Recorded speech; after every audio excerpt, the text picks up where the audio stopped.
नमस्कार दोस्तों, स्वागत है आपका मार्केट इन 10 मिनट्स में, जहां पर हमारा उद्देश्य होता है कि हम अपने निवेशकों को एक ही वीडियो के अंदर लगभग सभी डेली शेयर मार्केट अपडेट्स और ज़रूरी स्टॉक स्पेसिफिक न्यूज़ प्रोवाइड करें। तो हमारी इस वीडियो को लाइक करके हमें सपोर्ट ज़रूर करें, और अगर आप हमारे चैनल पर पहली बार आए हैं तो इस चैनल को सब्सक्राइब करके बेल आइकन ज़रूर ऑन कर लें। साथ ही कॉमेंट में अपना फीडबैक देना ना भूलें, ताकि हम अपनी वीडियो को और भी बेहतर बना सकें। आज बाजार ने जबरदस्त रिकवरी दिखाई। सुबह के समय बाजार नेगेटिव में था, लेकिन दिन चढ़ने के साथ मजबूत वापसी हुई और निफ्टी 50 करीब 25,418 के आसपास 0.30% की बढ़त के साथ बंद हुआ, जो 25,350 से 25,400 के अहम रेजिस्टेंस लेवल के ऊपर क्लोजिंग मानी जा रही है। टेक्निकल तौर पर बाजार मजबूत दिखा, लेकिन सेंटिमेंट के लिहाज से दिन बेहद वॉलेटाइल रहा। पूरे दिन पोर्टफोलियो कभी नेगेटिव तो कभी पॉजिटिव में जाता रहा, जिसे साफ पता चलता है कि निवेशकों में अनिश्चितता और घबराहट दोनों बनी हुई थी। बाजार की इस वॉलेटिलिटी के पीछे सबसे बड़ा कारण FOMC मीटिंग का आउटकम रहा। पॉलिसी भले ही अनचेंज्ड रही, लेकिन यूएस में फेडरल रिजर्व चेयरमैन जेरोम पावल को हटाने की खबर ने ग्लोबल मार्केट में बड़ा झटका दिया, और इसी वजह से डाउ जोन्स में भी तेज उतार चढ़ाव देखने को मिला। इक्विटी मार्केट पर बढ़ते प्रेशर का सीधा फायदा गोल्ड और सिल्वर को मिला। इंटरनेशनल मार्केट में गोल्ड पहली बार $1,000 प्रति आउंस के पार गया और एक ही दिन में करीब 4% उछाल दिखा, जबकि गोल्ड ETF और सिल्वर ETF में 3% से 8% तक की तेजी देखने को मिली। सिल्वर ने तो अलग ही लेवल दिखाया है। पिछले एक महीने में सिल्वर करीब 50% से ज्यादा चढ़ चुका है और फिलहाल लाइफ टाइम हाई के आसपास ट्रेड कर रहा है, जिससे साफ है कि निवेशक सेफ हेवन एसेट्स की तरफ तेजी से शिफ्ट हो रहे हैं। गोल्ड और सिल्वर में तेजी की बड़ी वजह दुनिया भर के सेंट्रल बैंक्स हैं, जो लगातार गोल्ड रिजर्व बढ़ा रहे हैं। जब सेंट्रल बैंक्स टन के हिसाब से खरीदारी करते हैं तो डिमांड बढ़ना तय है और लंबे समय में प्राइसेस ऊपर ही जाते हैं। बैंक निफ्टी ने भी दिन के निचले स्तरों से अच्छी रिकवरी दिखाई और लाइफ टाइम हाई के काफी करीब पहुंच गया। भले ही 60,000 का लेवल क्रॉस नहीं हुआ, लेकिन ओवरऑल स्ट्रेंथ बनी रही, जो बैंकिंग स्पेस के लिए पॉजिटिव संकेत है। मेटल सेक्टर आज बाजार का स्टार रहा और करीब 3% की तेजी के साथ बंद हुआ। ग्लोबल लेवल पर कॉपर, एल्यूमिनियम और आयरन जैसी मेटल्स की कीमतें बढ़ने से हिंदुस्तान कॉपर और वेदांता लिमिटेड जैसे स्टॉक्स में जबरदस्त तेजी देखने को मिली। 2026 को मेटल सेक्टर के लिए एक मजबूत साल माना जा रहा है, क्योंकि कमोडिटी प्राइसेस में ग्लोबल सपोर्ट बना हुआ है। वेदांता लिमिटेड के नतीजे भी मजबूत रहे, जिसने सेक्टर सेंटिमेंट को और बेहतर किया। PSU बैंक्स में पिछले दिन की तेजी के बाद हल्की प्रॉफिट बुकिंग दिखी, लेकिन ओवरऑल PSU सेक्टर स्टेबल रहा। फार्मा और FMCG सेक्टर्स में हल्का करेक्शन देखा गया, जबकि IT सेक्टर पर US पॉलिसी अनसर्टेनिटी की वजह से दबाव बना रहा। एनर्जी सेक्टर ने अच्छा प्रदर्शन किया, वहीं मीडिया सेक्टर फ्लैट रहा। ऑटो सेक्टर में मिक्स ट्रेंड दिखा, जहां कुछ बड़े नामों में गिरावट रही, लेकिन कुछ कंपनियां पॉजिटिव में भी बंद हुईं। मार्केट रिकवरी की एक अहम वजह फॉरेन इंस्टीट्यूशनल इन्वेस्टर्स की बाइंग रही। 2026 में पहली बार FII की खरीदारी देखने को मिली, जिससे बाजार को मजबूत सपोर्ट मिला। हालांकि आगे ये ट्रेंड जारी रहता है या नहीं, इस पर नजर जरूरी है। इकोनॉमिक सर्वे ने भी बाजार को सहारा दिया।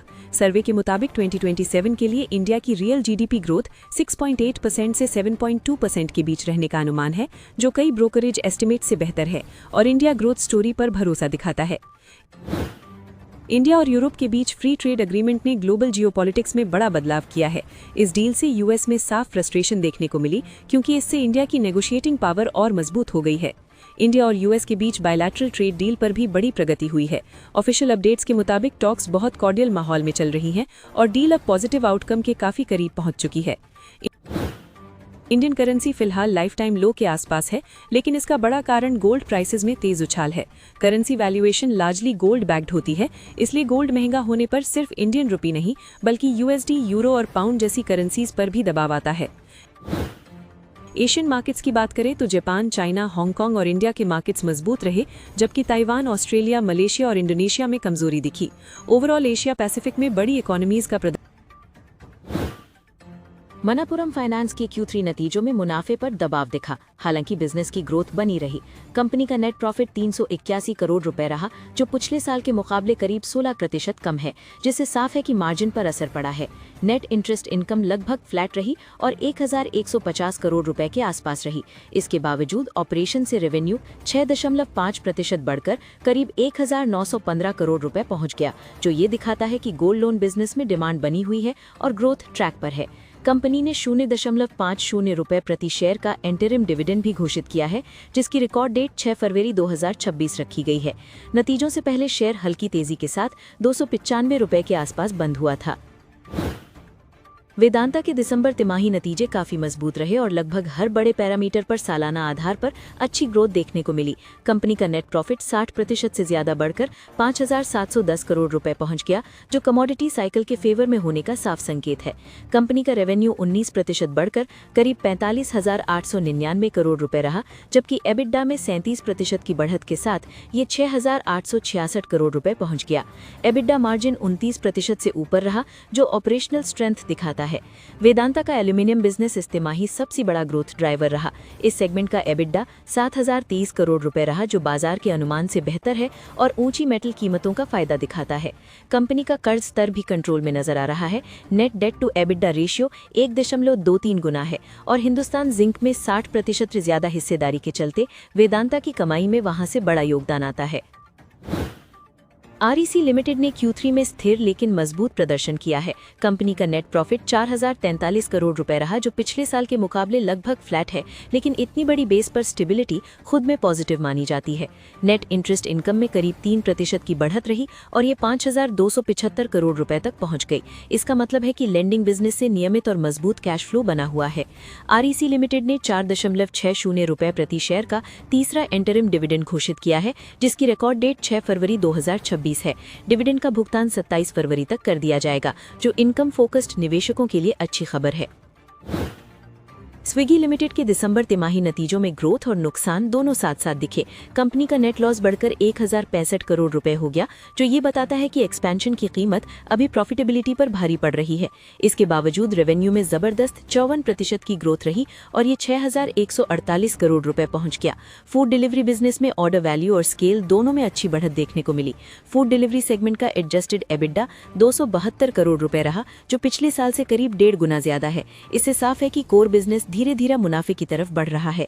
क्विक कॉमर्स और इंस्टामार्ट में ग्रोथ तेज रही, लेकिन नुकसान भी बड़ा है। इंस्टामार्ट का GOV 2 गुना हुआ और डार्क स्टोर्स की संख्या 1,136 तक पहुंच गए, जिससे लॉन्ग टर्म ग्रोथ की नींव मजबूत हो रही है, लेकिन शॉर्ट टर्म में खर्च ज्यादा है।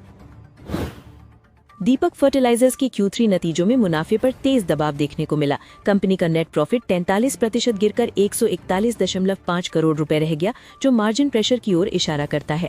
हालांकि रेवेन्यू करीब 10% बढ़कर 2,830 करोड़ रुपए पहुंच गया, जिससे ये साफ है कि डिमांड साइड पर कोई बड़ी कमजोरी नहीं है, बल्कि लागत और ऑपरेशनल फैक्टर्स असर डाल रहे हैं। एबिडा और मार्जिन दोनों में गिरावट आई है। एबिडा मार्जिन घटकर 12.5% रह गया, जो पिछले साल करीब 19% था, यानी प्रॉफिटेबिलिटी फिलहाल चुनौती में है। कंपनी ने पुराने और गैर ऑपरेशनल मेथनॉल प्लांट को स्थायी रूप से बंद करने का फैसला किया है। इससे भविष्य में नए प्रोजेक्ट्स के लिए जगह बनेगी और लॉन्ग टर्म में सस्टेनेबिलिटी और एफिशिएंसी बेहतर हो सकती है। अपोलो पाइप्स को Q3 में झटका लगा और कंपनी मुनाफे से घाटे में चली गई।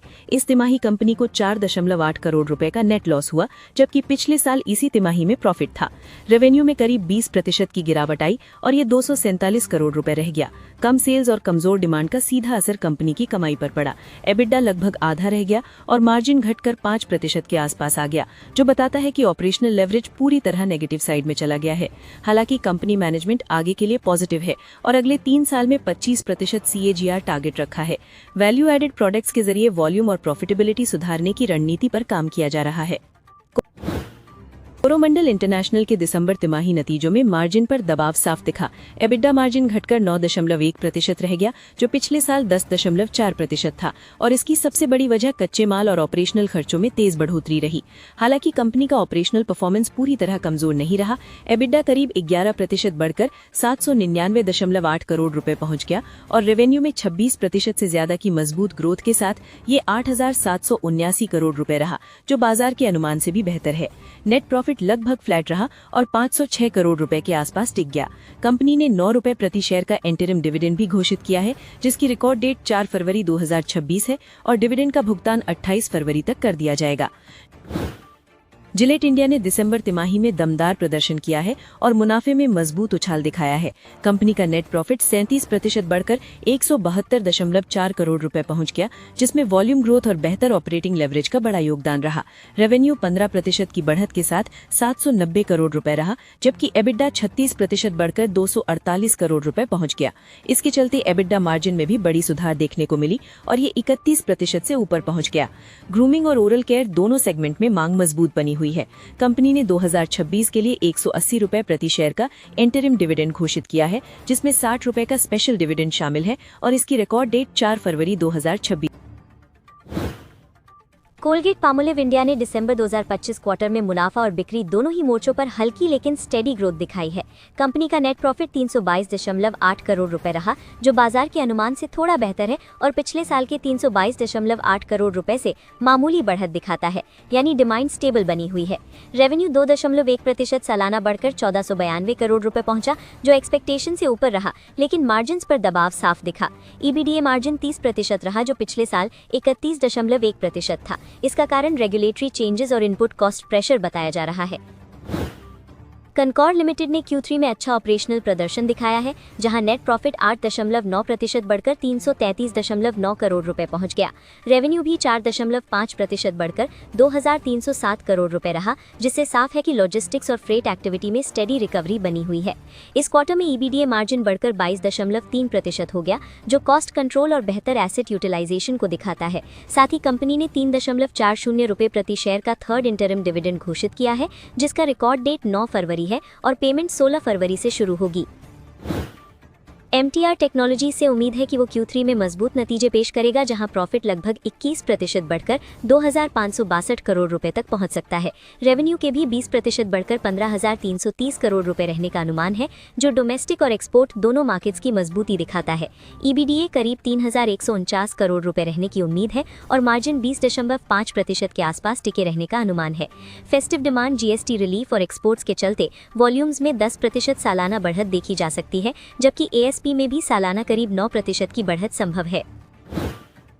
उषा मार्टिन लिमिटेड ने दिसंबर क्वार्टर में मिक्स्ड परफॉर्मेंस दिखाई है, जहां नेट प्रॉफिट 16.4% बढ़कर 107 करोड़ रुपए पहुंचा। रेवेन्यू भी 6.6% बढ़कर 917 करोड़ रुपए रहा, जिसे core steel wire rope business की स्टेबल डिमांड का सपोर्ट मिला। हालांकि ऑपरेटिंग परफॉर्मेंस थोड़ा कमजोर रहा और ईबीडीए हल्का घटकर 219 करोड़ रुपए रह गया। ईबीडीए मार्जिन 25.6% से फिसलकर 23.9% पर आ गया, जिससे साफ है कि इस क्वार्टर में कॉस्ट प्रेशर्स ने प्रॉफिटेबिलिटी पर असर डाला है। Ajmera real estate and infra India के Q3 नतीजे कमजोर रहे और शेयर में तेज गिरावट देखने को मिली।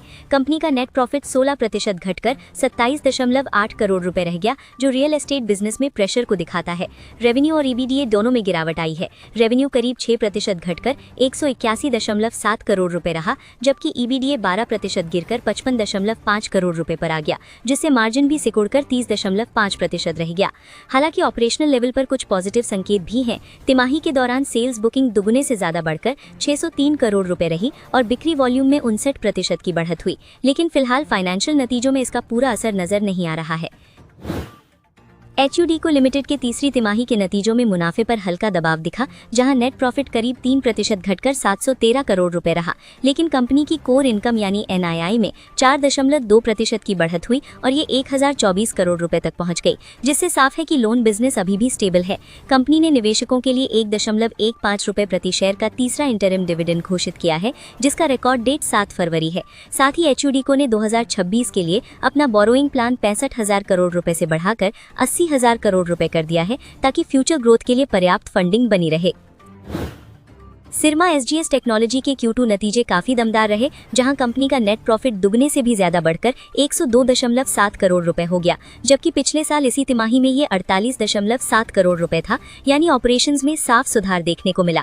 कंपनी की रेवेन्यू ग्रोथ भी मजबूत रही और 45.5% की बढ़त के साथ 1264 करोड़ रुपए तक पहुंच गई। वहीं ईबीडीए लगभग दुगना होकर 160 करोड़ रुपए रहा और मार्जिन 9% से बढ़कर 12.7% हो गया, जो बेहतर कॉस्ट कंट्रोल और एग्जीक्यूशन को दिखाता है।